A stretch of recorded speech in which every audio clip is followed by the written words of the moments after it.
Hello, my name's Phil Sheppard. I'm a property disputes lawyer here at VWV.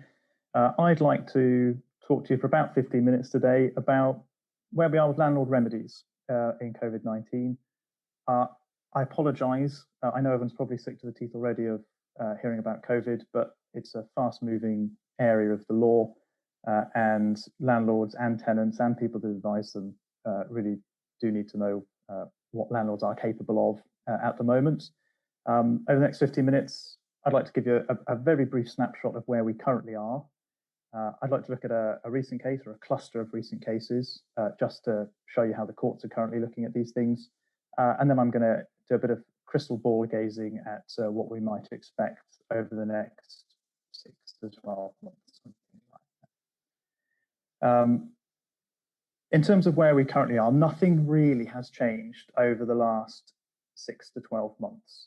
Landlords' remedies are still very, very restricted.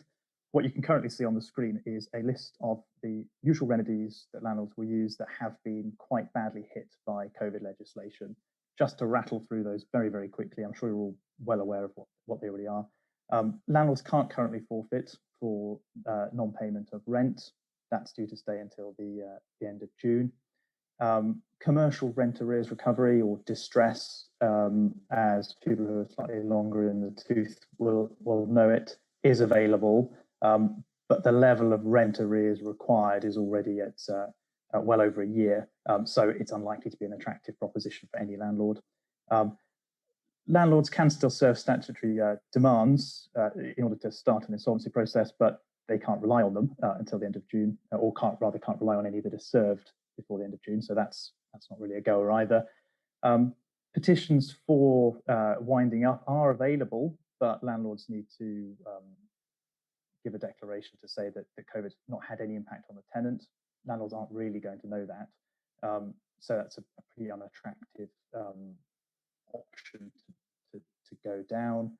And landlords can't, in the case of a 1954 Act lease renewal, they can't rely on the persistent non-payment of rent ground for any period of non-payment during COVID. So that's not really a goer either. The remedies that are still available to landlords and which landlords might still want to try and use are forfeiture for anything other than non-payment of rent. Bit of a caveat there, landlords still need to give tenants a reasonable opportunity to remedy the breach, which will probably be quite a long time in COVID. And courts are likely to be quite sympathetic to tenants who are in breach if a tenant applies for relief from forfeiture, particularly if the breach has arisen as a result of something that's happened during COVID or they've been unable to remedy it because of COVID. So it's a possibility, but landlords would be reasonably wary about it. Debt claims still permitted, so you can still sue for non-payment of rent and get a judgment debt for that. Jervis and Harris clauses still perfectly available. For those who aren't familiar with those are clauses that let a landlord remedy a breach itself and then charge the tenants for the privilege or the cost that the landlord incurred in fixing it. Usually relates to disrepair. Landlords can still draw down on deposits, absolutely fine, no problem with that, and they can still exercise break clauses or threaten to exercise break clauses if the circumstances permit. So you'll see from that actually it's a reasonably limited set of remedies still available to landlords. That's not changed. The most attractive one probably is still a debt claim, and it was only going to be a matter of time until a landlord got to the point that the rent arrears were so high that there will be a big dispute about it and the tenant will try to defend, which is what we see in the cases that I'd like to talk to you about today. There's 3 cases. They were all heard at the same time. They all involve pretty much the same landlord. They're all related, they're essentially a bank. And the tenants were Cineworld, Mecca Bingo, and Sports Direct. So big names. They're all pretty standard commercial leases, long leases, rent payable quarterly in advance. They all contained an obligation on the landlord to insure against insured risks. And there were rent cessors in the case of damage caused by insured risks. Pretty standard stuff. The tenants raised 7 different arguments to try to avoid paying the rent in these cases, and I'd like to go through all of those with you now. Of course, these are leases. All leases are slightly different, but hopefully looking at these arguments will give you a flavour, whether you're a landlord or a tenant, of the sorts of arguments that might be available and how the court is likely to deal with them.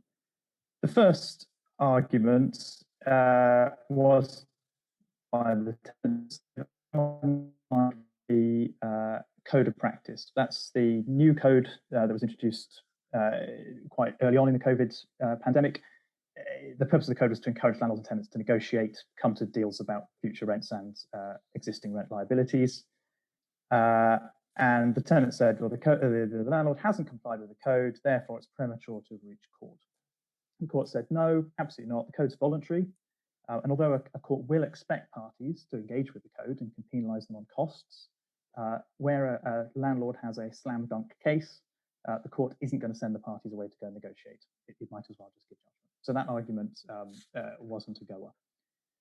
The next three arguments, 2, 3, and 4, all relate to the insurance.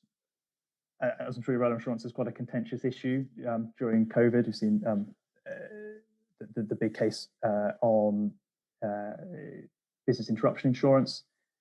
It's going to require a detailed look at the insurance provisions in each case. But the arguments, as were raised here, the first one was by the tenant to say that damage caused by an insured risk included economic loss caused by COVID. Now, there's no dispute in this case that the pandemic was an insured risk, but the landlord, and the court agreed, said that damage in this particular case was aimed at physical damage to the property. There's no physical damage to the property, therefore there was no damage caused by an insured risk. Therefore, a rent cessor didn't apply, therefore the tenant still had to pay the rent. The third argument was to say, as the tenant did, well, look, there's no express rent cessor being triggered here, but it was implied. It was implied that the rent cessor would apply in these circumstances, and the court considered that as well and said no. In order to imply a term, it's got to be, amongst other things, it's got to be either necessary or obvious. And the court said it wasn't necessary. The leases worked perfectly fine without such an implied term, and it wasn't so obvious as to go without saying that they'd forgotten to write into the lease that a rent cessor would apply in these circumstances. The leases were very long, professionally drafted, very detailed, and they already contained rent cessor clauses that allocated that particular risk. And so the court said, look, there isn't really any room here to imply another term in, so that failed also. The last insurance-based argument is a little complicated. I hope I'm going to do it justice here. So far as the argument went, the tenant argued that the landlord could claim from its insurers for rent. Therefore, the landlord couldn't claim from the tenants because that would be a double recovery. And the court said, no, the landlord can only claim for its insurers where there is a loss of rent, and the loss of rent would only occur where the rent cessor had been triggered. And in these cases, the rent cessor, as we've seen, hadn't been triggered. Therefore, there was no claim by the landlord against the insurers, double recovery. The landlord is perfectly entitled to claim against the tenants. And the court went specifically into saying that the insurance in these cases is to protect the landlord, not the tenants, and the landlord's property, not the tenants, notwithstanding the fact that the tenants are the ones ultimately paying for it through an insurance rent. The next three arguments are all slightly different, but they all share a common theme, which was to say that rent should be suspended for some reason other than a rent cessor. And the fifth argument was to say that the lease had been frustrated by COVID, and therefore there was no obligation to pay rent. Interestingly for tenants, the court held that the COVID-19 pandemic could be a frustrating event. It was of such magnitude that landlords and tenants would not have foreseen it. However, in deciding whether or not a contract or a lease has been frustrated, one has to do a qualitative assessment to work out if something so fundamental to the contracts has changed in some radical way that it would be unjust to hold the parties to the contract. And in looking at it in this case, the court said, well, it's going to be about 18 months of interruptions on and off. These are long leases. Two of them still had over 10 years left to run. They're all 54 Act protected, always a right to renew. Therefore, a small interruption in the grand scheme of things wasn't enough to fundamentally change the deal that the parties had come to. Therefore, there was no frustrating event. The court also said there's no such thing as a temporary frustration. If you frustrate a lease, that's it. The lease is over. So be careful if you're a tenant trying to argue frustration if you want to go back into the property at the end. The sixth argument was to say that the obligation to rent had been suspended by a supervening illegality. Now, it is true that where the law changes and something becomes unlawful, a party is not obliged to do that thing and are excused from doing it. But that applies to the specific unlawful thing only. It doesn't apply more widely. So in this case, there's nothing unlawful about paying rent. There's nothing unlawful about letting a property or taking a lease of a property. Those are all absolutely perfectly lawful things. Therefore, there was no illegality that went directly to the payment of rent. Rent still had to be paid. The seventh argument, and we're getting quite desperate now in the kitchen sink defence of arguments, was essentially to say that the landlord hadn't done what it was supposed to do. There was a partial failure of consideration. The landlord had not given everything it was supposed to give. Therefore, the tenant should be excused from paying rent for that period. The court said, well, first of all, there's no such thing as a suspended obligation because of a partial failure of consideration. In a complete failure of consideration, for example, I want to buy something and the thing never arrives, absolutely fine. But there's no such thing as a partial failure of consideration. And in any case, the landlord had done everything it was supposed to do. It had let the property to the tenants. That was it. The fact that the tenants couldn't get full value out of it was neither here nor there. So that didn't work. There is an eighth argument which was raised in a separate case, which you see on the screen. I'm not even going to try and pronounce it. The TFS stores case. Similar arguments were raised, but an eighth argument was also put forward. So I thought I'd better just tell you about that one also. And that argument was to say that the government had restricted landlords' options quite drastically, and it was a loophole that the government had forgotten to stop debt claims being brought. The court was having none of that. There's no basis for it. Government had been very specific and very clear in what was and wasn't allowed, and debt claims are allowed.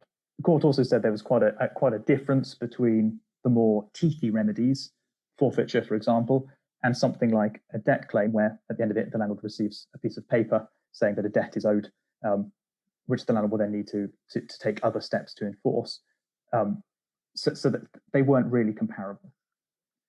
So those are 8 arguments that tenants have put forward. They all failed in this case. They wouldn't necessarily all fail all the time. The frustration argument is still out there, and there is still a risk that a tenant will be able to run that argument if they wanted to. But hopefully, having had a court go through in quite a lot of detail, a lot of the arguments that we tend to be seeing right now will hopefully help landlords and tenants to understand their positions and therefore come to some sort of agreement rather than argue about points that have now broadly been settled. Looking forward, I don't have a crystal ball. The first quote that you'll see on the screen there was from December, saying that the 3-month extension to the moratorium on enforcement was the final extension. But we're well past that. Obviously, that didn't turn out to be true. By March, the government's position changed slightly, saying that if landlords and tenants didn't buck their ideas up and there was significant risk still to jobs, the government would be prepared to take further steps. By April, the position has changed further, and the government was talking about a carefully managed exit. So I think the least we can draw from that is that something else is going to happen at the end of June. There's unlikely to be a cliff edge. The government ran a consultation from April to May. It's just closed. We don't know what the outcome of that is, but they ran a consultation to ask landlords and tenants what they thought should be done. quite a long form, mostly asking what the impact of COVID was on various industries. But there were 6 options that the government set out, which gives us some clue as to what might be on the horizon. The first option was all measures lift on the 30th of June. I think that's very unlikely. I don't think anyone really has the appetite for that kind of scramble at the end of June. Option 2 was to allow forfeiture, but to keep the other restrictions in place, which is an interesting mix, really, but it will be of some use to landlords because it will help them or give them opportunity to forfeit before insolvency measures start. Nothing worse for a landlord than being stuck with a tenant who is in the middle of an insolvency procedure. There are further moratoria, and the landlord's likely to get stuck potentially with a company being wound up whilst it's still in, and that's an administrative mess to try and untangle at the end. Option 3, which I think is probably the most likely, is a series of targeted measures. So relaxing some of the moratorium for some industries, but keeping protections in place for others. And the government suggested 6 months for that. The big question, and there's no answer to this, is who should receive those protections. The government was suggesting that anyone that's been forced to close as a result of COVID should be potentially protected in this way. But there's a big difference between, on the one hand, for example, a dentist who's had to close, and a coffee shop, which perhaps may not be able to take paying customers inside, but has been doing an okay trade nonetheless with takeaway orders. And I think it will require quite a lot of detail in order to have targeted measures that work. Otherwise, I think we're going to get a lot of people being protected, or tenants being protected, that perhaps didn't need that extra level of protection. The fourth option is just to encourage more mediation between the parties. Well, great. We've had 12 months of people being able to discuss things under the code anyway. If you haven't reached an agreement after 12 months, what's the likelihood you'll come to an agreement now? Pretty limited. It's voluntary. People that don't want to engage won't engage anyway. I don't think there's a lot to be said for this. Mediation obviously sometimes works, but I don't think it's the silver bullet that government perhaps wants at the end of COVID. Number 5 is interesting. It's mandatory non-binding adjudication. So both parties are forced to put forward a bid to an adjudicator of what they think should happen. The adjudicator looks at it and comes up with a proposed settlement. It's not binding. The parties can ignore it, but they do have to go through the process. That's going to add cost. It's going to add delay. Question who's going to pay for that. And again, will it really help? If you put forward what you want and the adjudicator disagrees with you, are you going to accept that settlement agreement? Probably not.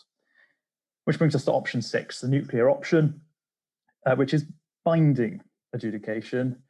Both parties have to put forward bids. Adjudicator looks at the bids, comes to a decision on what settlement should be imposed, and imposes it, and it's binding. This is a really radical departure from anything we've ever seen before. It's essentially rewriting contracts, rewriting leases, and there's something quite dangerous about doing that, I think, in terms of confidence, particularly for the parties who don't know what sort of agreements might be imposed on them in future. I would be surprised if this was introduced on one hand for that reason, but I'd also be not surprised given the extent of the restrictions that we've seen before. Who knows what we'll end up with? As my mother says, you don't necessarily get what you want. We can see what UK hospitality wants. They want none of what's been proposed. They would like a national blanket 50% write-off of rent debts for closures and 25% for periods of restrictions. That's very much one end of the scale. At the other end of the scale, we've got the BPF. They would pretty much encourage a form of stepped mediation, ramping up to arbitration if settlement can't be reached. So who knows where we'll end up in the middle of that, but I think we can at least say that the next 6 months are not going to be radically different, I don't think, from what we've seen over the last year. That's me, good grief, much younger. If you've got any questions or want to know anything else, please pop them in the Q&A, or my contact details are on the slide there if you've got anything that you remember afterwards. Thanks for listening. I will now hand over to Kai. Okay. Hello, everyone. My name is kvonpahlen. I'm a senior associate at VWV and work in the construction team. I also serve as a specialist practice consultant for the RIBA, so I get a lot of queries from architects on various matters such as how is COVID-19 having an impact on our construction project.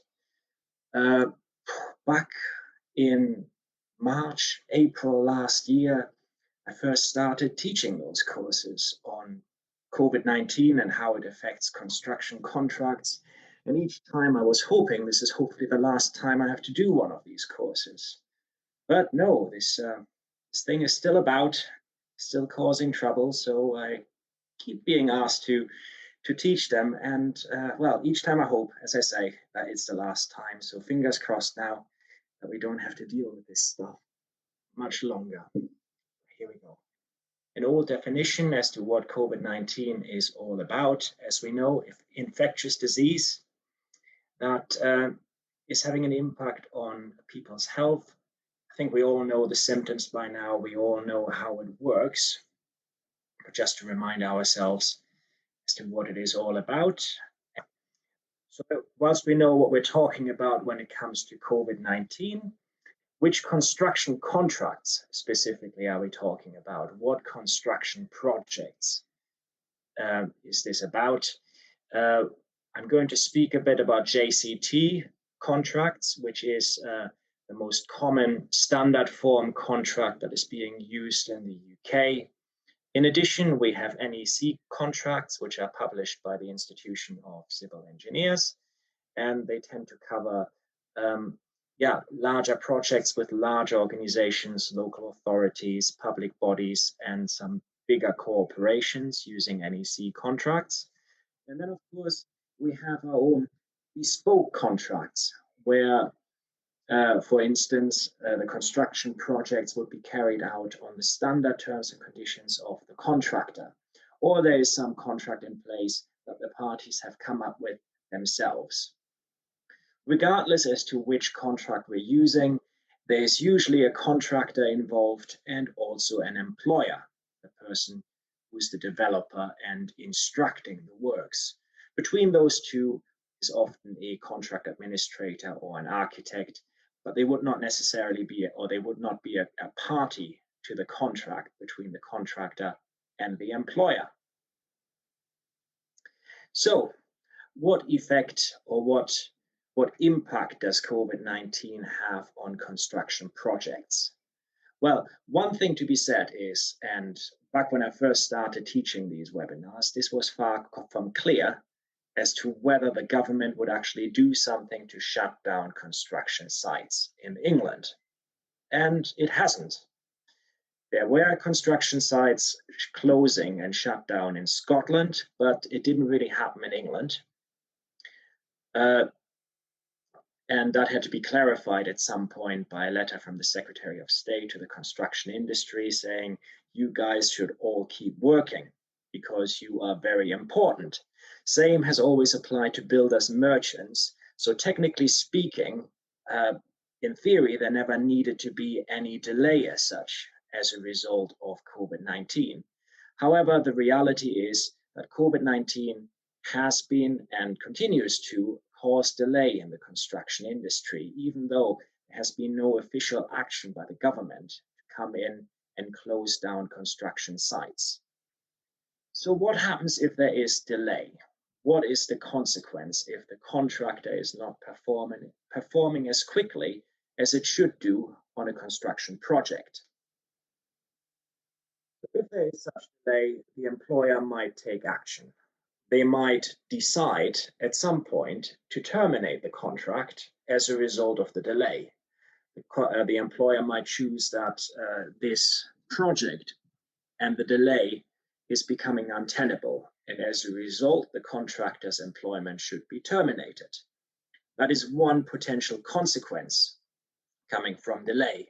Next slide, please. However, another and perhaps more common remedy is for the employer to seek damages. So instead of outright terminating the contract, the employer might simply say, you're late, and as a result of that, you owe me money. And I gave some examples here. Let's say as a result of the delay, the employer can't move into their nice shiny house, and as a result, they have to pay for hotel costs. That would be classed as general damages. They're being compensated for the losses that they're actually suffering. Next slide, please. But of course, in construction contracts, something else might happen. And I'm sure everyone running a construction project will be familiar with that. More likely, the employer will seek liquidated damages, which is a fixed amount, say perhaps £1,000 a week. It will be an amount that is specified in the contract as a fixed amount that the employer can claim. So that is what would normally happen when there's delay. The employer would claim liquidated damages. Next slide, please.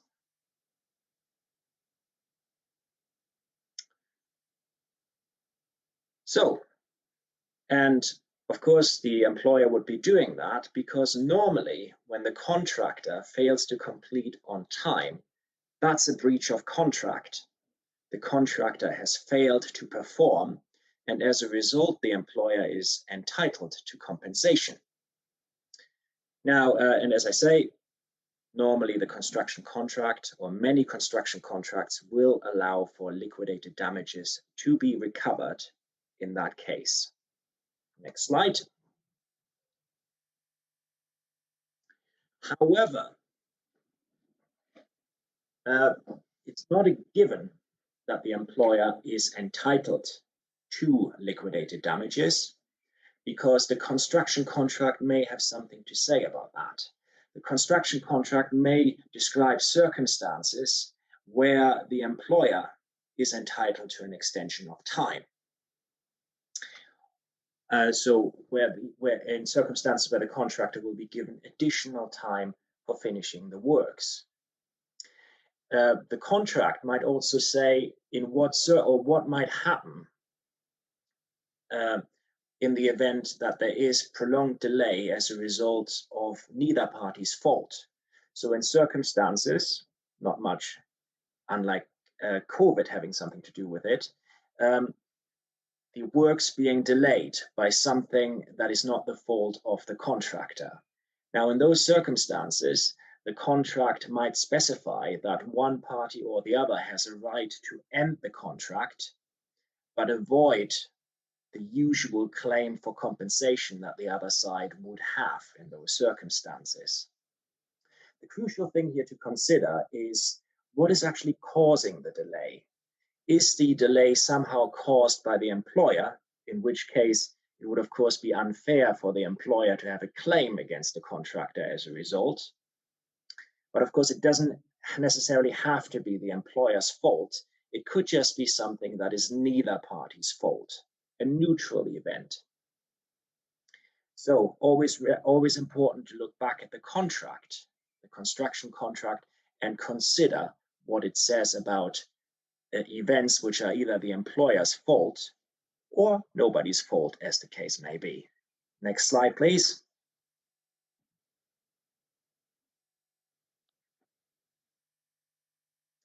So, extensions of time. The contract may provide for an extension of time, as I say, in circumstances where the delay is caused by the employer, or in circumstances where there's a neutral event that is neither party's responsibility. Next slide, please. So what is neutral delay? You have your standard strikes, shortage of materials and labor.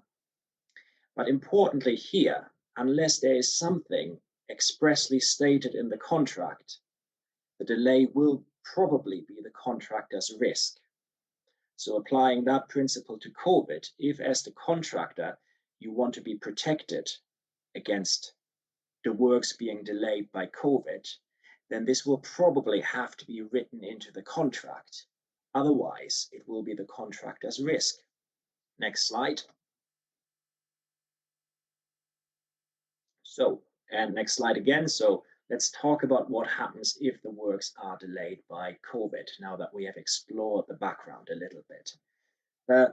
I said earlier that the government hasn't stepped in to close down construction sites in England. So how can COVID cause delay?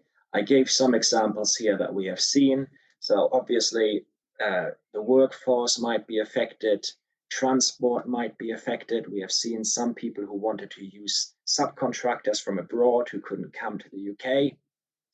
And of course, we have health and safety measures, because even though the government doesn't close down all construction sites, if a construction site is unsafe due to COVID, then that is certainly a possibility.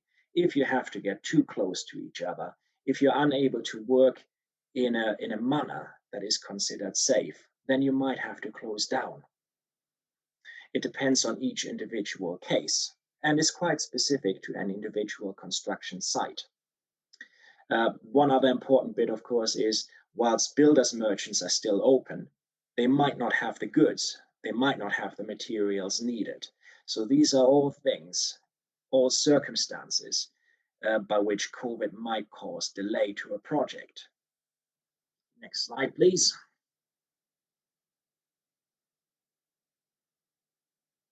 So as I said earlier, if as the contractor you want to be protected in case of COVID causing delay, that needs to be written into the contract. Otherwise, it will be the contractor's risk. And that is on the basis that we consider COVID to be a neutral event. One exception might possibly be where the employer does something as a result of COVID that delays the works. But there would have to be some element of choice on the part of the employer. In order for the employer to be at fault or to be somehow an employer's delay event, it wouldn't serve for COVID to force the employer's hand, if that makes sense. The employer would have to make an active decision somehow for the delay to be the employer's fault. If it is simply a neutral event and COVID is causing delay, and the contractor is not protected by the contract, then the delay would probably be the contractor's risk. So, especially if you're a contractor, you need to make sure you're adequately protected by the construction contract. And both JCT and NEC contracts may be amended to better deal with COVID-related delay. Next slide, please.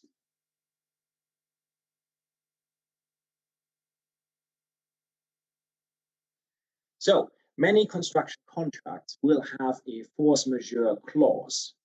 First thing to notice here that force majeure is not even English, it's French. And in addition to not being English, it actually has no recognized meaning in English law. So there's no law in the UK, in England, that specifies that force majeure applies in any way. So in order for a force majeure event to apply, or for force majeure to apply to your contract, it needs to be expressly written into the contract, because otherwise English law will not help you. What is force majeure is usually defined as something beyond the reasonable control of the party concerned. So if we now say COVID-19 is force majeure, that does not mean anything as far as English law is concerned, unless you have written something about force majeure into your particular contract. Next slide, please.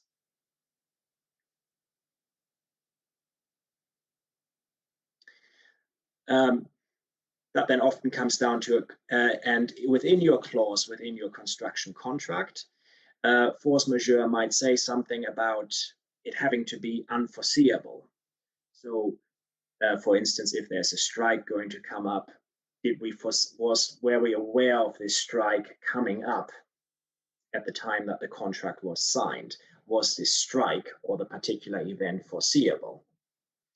In this case, I always like to quote Ms. Conway, who said, "This is COVID-19, not COVID-1, folks." So should we have foreseen COVID-19 from coming? Fun fact, COVID-19 is not named after the number of viruses that came before it, but after the year it was discovered in. As far as JCT contracts are concerned, it probably does not need to be foreseeable because, as I said, because the JCT contract doesn't specify any such a requirement. NEC contracts do seem to have such a requirement. So, as I say, always important to review the particular contract that you're instructed under and consider if somebody is claiming that COVID-19 is a force majeure event, does it actually say, does it say in the contract whether it needs to be foreseeable or unforeseeable, as the case may be, to qualify to be such an event? Next slide, please.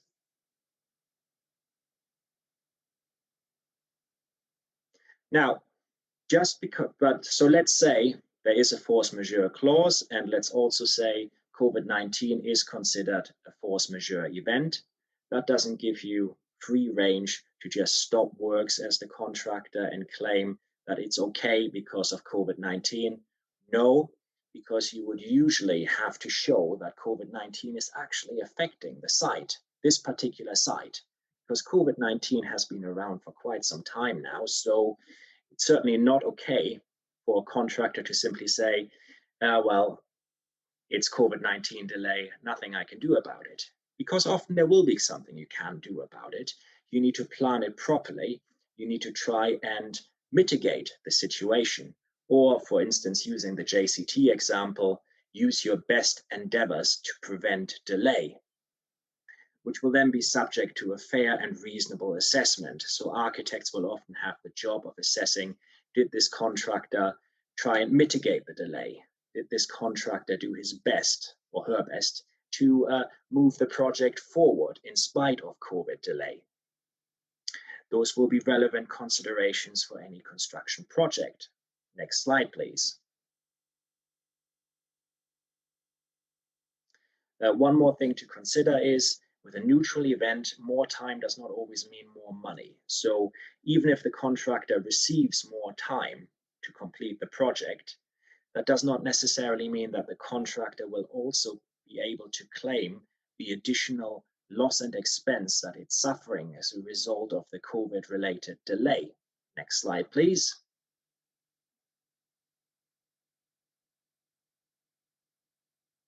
So I thought I'd close this off with an example. Here's a situation where the employer chooses to close down the site to keep people safe. And there's then a disagreement as to whether that was even necessary. The contractors or the employer saying, I just want to be extra careful. Now, there might be a debate here as to whether this is a neutral event now, or one where the employer is actually at fault, where the employer has made a choice. And as I say, that will depend on the individual project. Of course, if this is an employer's fault or an employer's choice event, then I would probably argue this contractor is entitled to more time and more money. If it is a neutral event, however, because it is necessary to close down the site as a result of COVID-19, the situation would be rather different, and it would all depend on the wording of the contract. Next slide, please.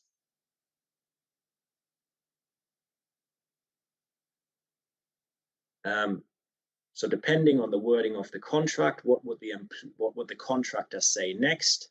Well, they will probably say, I want more time, so please don't claim liquidated damages because I'm not late.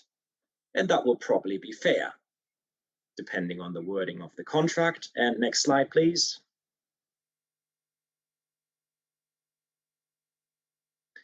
And of course, what the contractor will also try and do is to be compensated for the additional costs that it is incurring as a result of COVID-19 delay.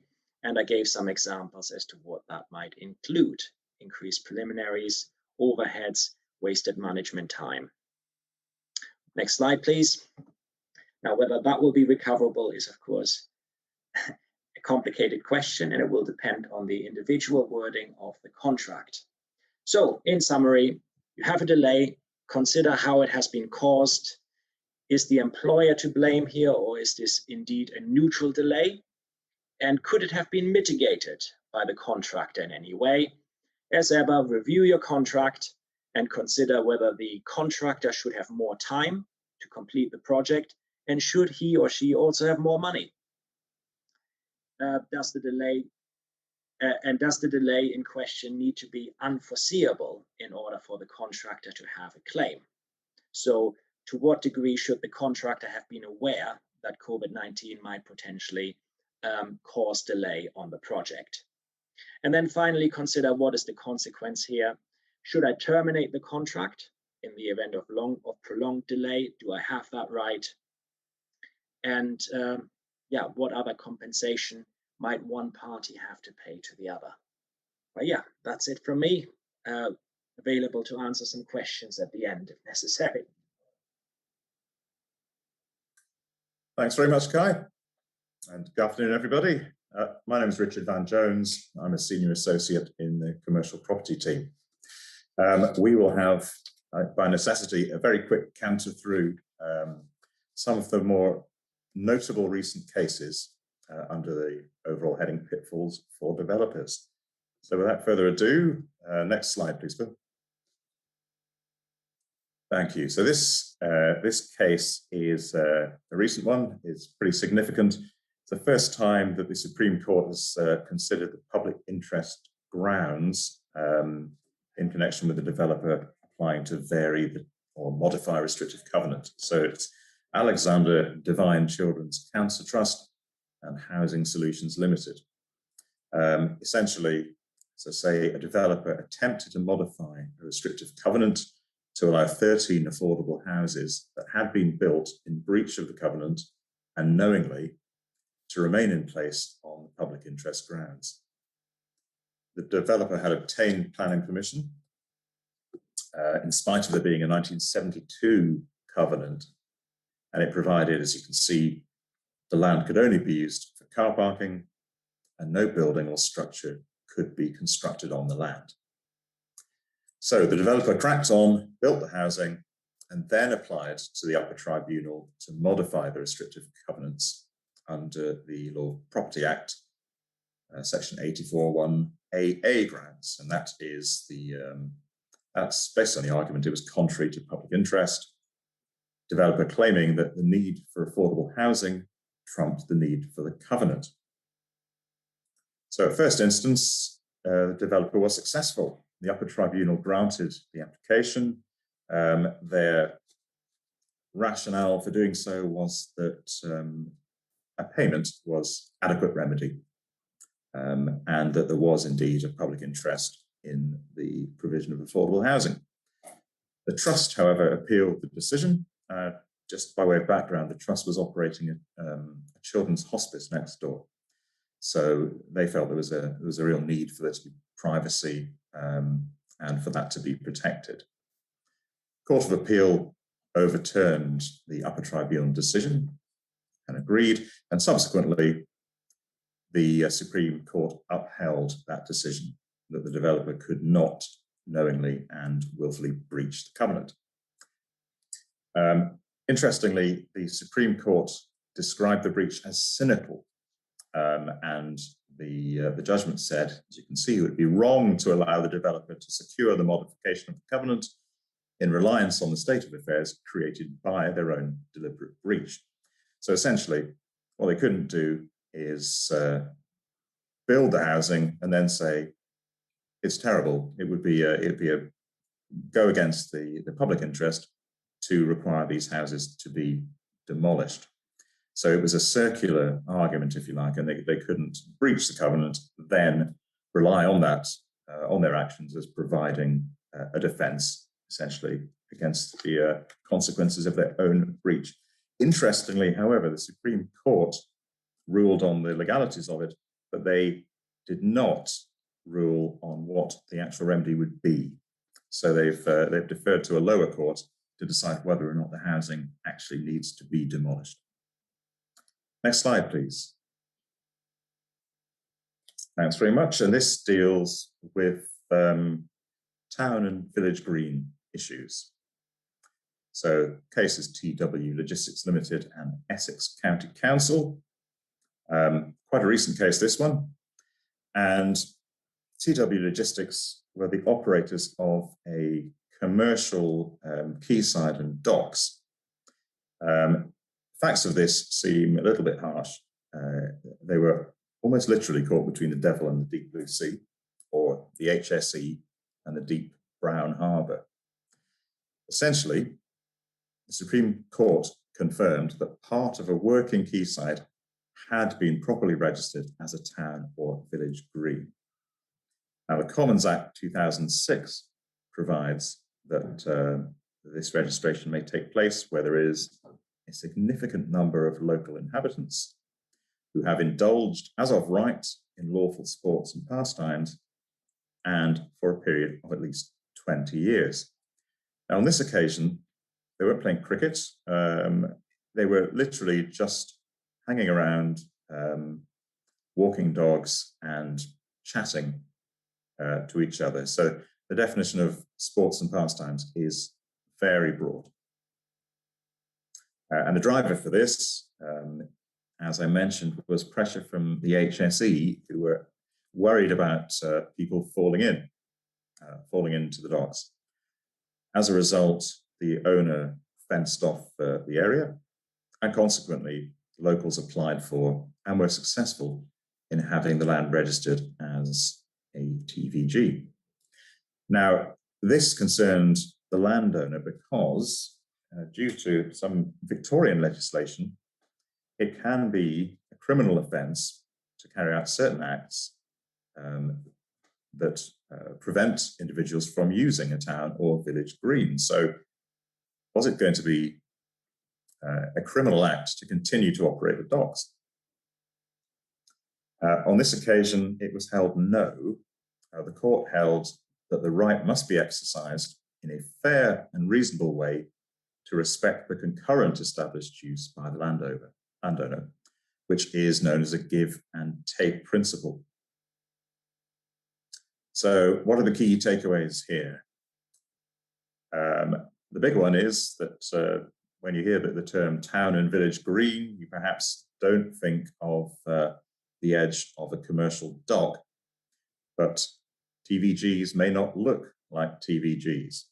It does not need to be green and pleasant in any way. So the key is, are local people using it for sports and pastimes? And again, as we've discussed, sports and pastimes can be, that's a very broad church. The use can be concurrent with commercial use, so it does not necessarily prevent the owner from continuing to use their property. However, it could do. On the facts of this particular case, the court did not consider the situation where the owner's use might be criminalised as a result of the TVG status. So that is a potentially thorny question for another set of facts. Okay, the next one is assets of community value. A slightly older case is Oliver's Battery Limited and Winchester City Council. And this was a situation where the owner had left a piece of farmland fallow under an EU set-aside scheme, and an application was subsequently made to have it registered as an asset of community value. So again, the Localism Act 2011 provides criteria to determine whether or not land can be listed as an asset of community value. And it's if its actual current use furthers the social well-being or social interests of the local community, if the current use is not an ancillary use, and if it's realistic to think that the use can continue. And the landowner planned to develop the land for housing, and he argued that that meant that the continuing use was not realistic. However, the first tier tribunal upheld the County Council's decision, and the land was registered as an asset of community value. Land left fallow did not mean that agricultural use was no longer a current use or ancillary. However, the public recreational use, and again, this is primarily dog walking, generally crossing the land, even though it had public rights of way on the peripheral edges of it, people were still in the habit of crossing the land. This use was in part trespassing. However, it didn't matter. There's no requirement in the ACV regime that the use was lawful. So consequently, the court was able to consider the facts in the round. And as I've mentioned, the developer's plans to develop did not mean that the ongoing use was unrealistic, because there was, of course, no guarantee that planning permission would ever be granted. I'm conscious we are cantering through this at speed, but hopefully we will get to the end. So this is perhaps a slightly less exciting case on the criteria for diverting a footpath.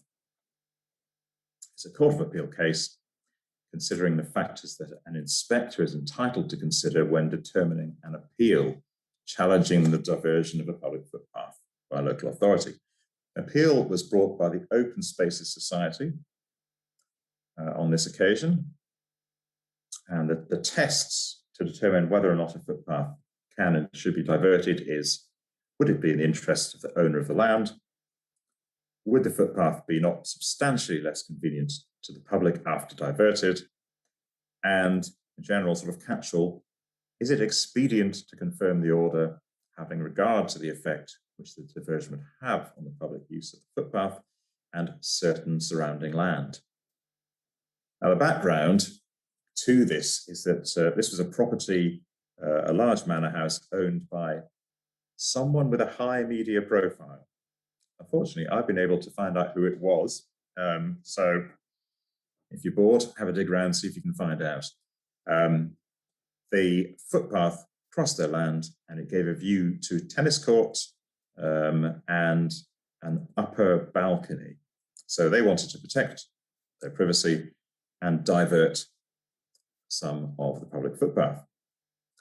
Now, the inspector had considered the benefit to the owner of the land under both test 1, which is perfectly reasonable, but also test 3, the general ancillary effect, or the overall effect. And the Open Spaces Society challenged this decision, saying too much weight had been given to the interests of the owner, no doubt due to their high media profile. So the court held that that was not a factor that would lead to the decision having been made incorrectly, because the Act was intended to grant a wide discretion on both the local authority and the inspector.